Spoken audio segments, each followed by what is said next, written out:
Time for a little history quiz. What famous American gave a speech decrying how black citizens live on an island of poverty in the midst of a vast ocean of material prosperity and of the tranquilizing drug of gradualism? Answer, it was Dr. Martin Luther King Jr.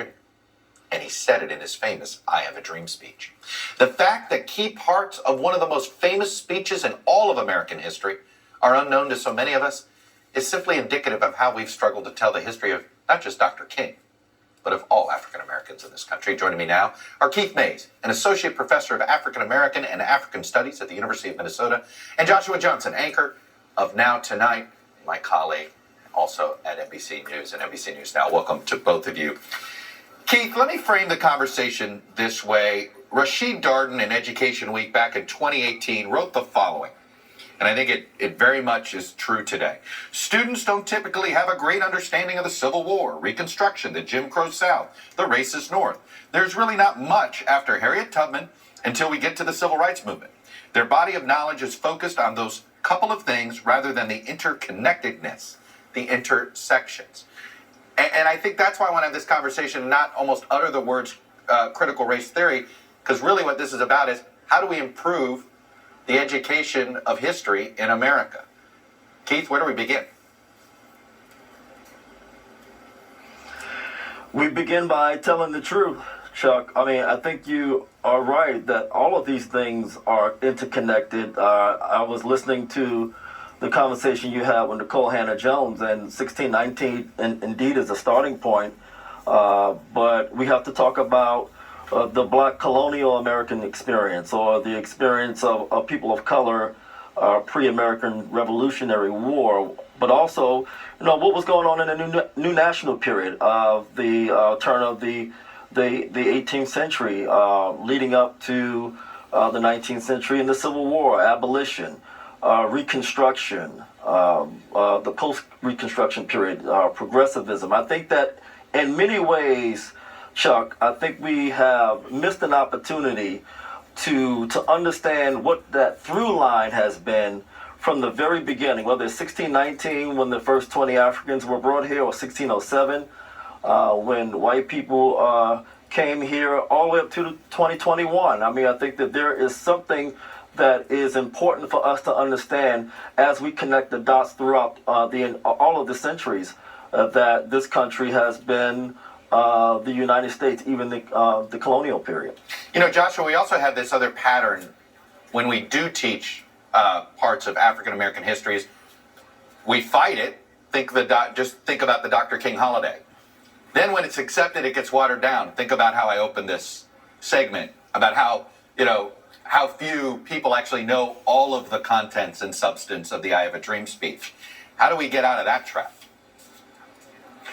Well, I think first we have to decide how much you need to know and when. I mean, there's a reason that we think carefully about the way that we write stories for the news. We don't tell you everything all at once. We have to figure out what to tell you first and then what to tell you next based on where you are and what you probably already know of the story. I mean, there was a documentary that just came out about the creation of Sesame Street. And one of the first things they did before they created the series was they did research with small children to see what they were already watching. And they used the impact of existing commercial television to build a program that would take children as they were and educate them in line with what they were already exposed to. I think that might be one of the missing pieces. It's not just what we need to tell people, but how we need to listen, how we need to receive where America is now and work with the nation we have to build a nation we want. I mean, in Antonia Hilton's piece earlier, you heard that state lawmaker from Texas talking about not wanting white children to be taught that they're superior just because they're white and that black children are inferior just because they're black. That is a huge win. Think about what that means. In the context of the history of this country, having a white person say they don't want their white children taught that's something you can build on, even if that's a person who's like, critical race theory scares me. Okay, fine, we'll get to that later. Where are you now?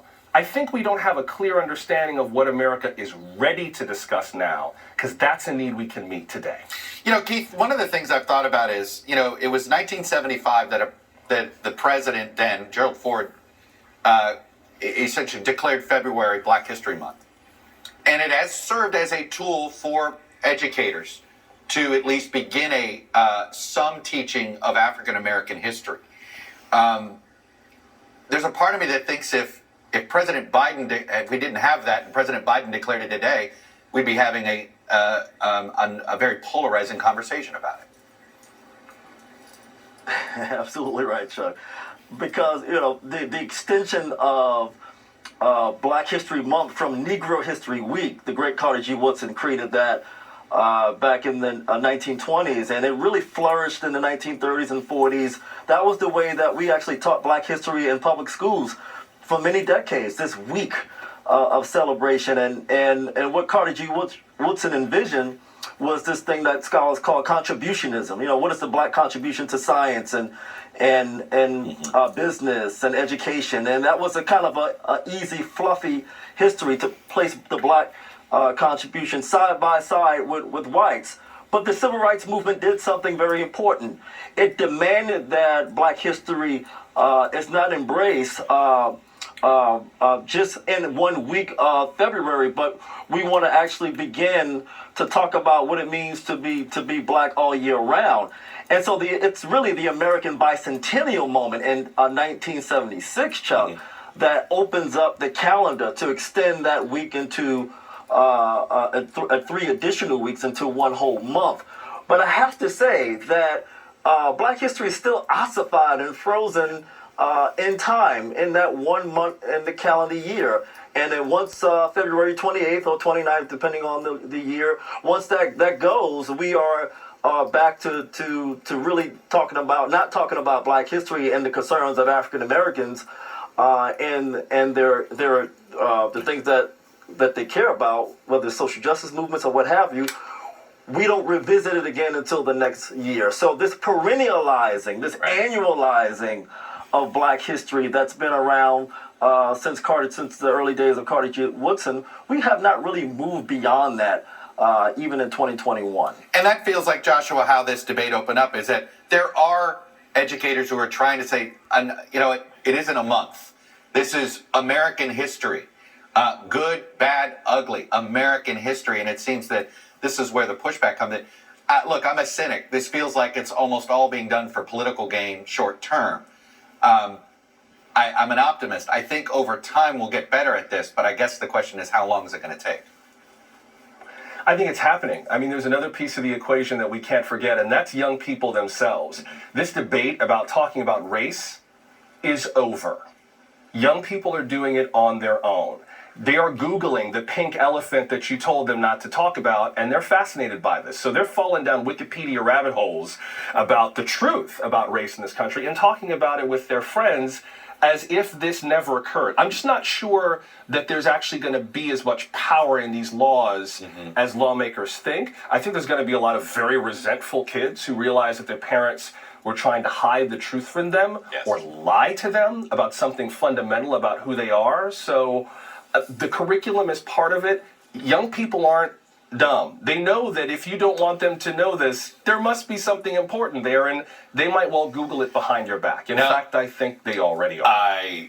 As with 2 teenagers in my house, trust me, I'm well aware of that fact. Anyway, exactly. Keith Mays, Joshua Johnson, I hope you've both had wonderful New Year's and a wonderful New Year, and have had a Merry Christmas. Thank you both for coming up.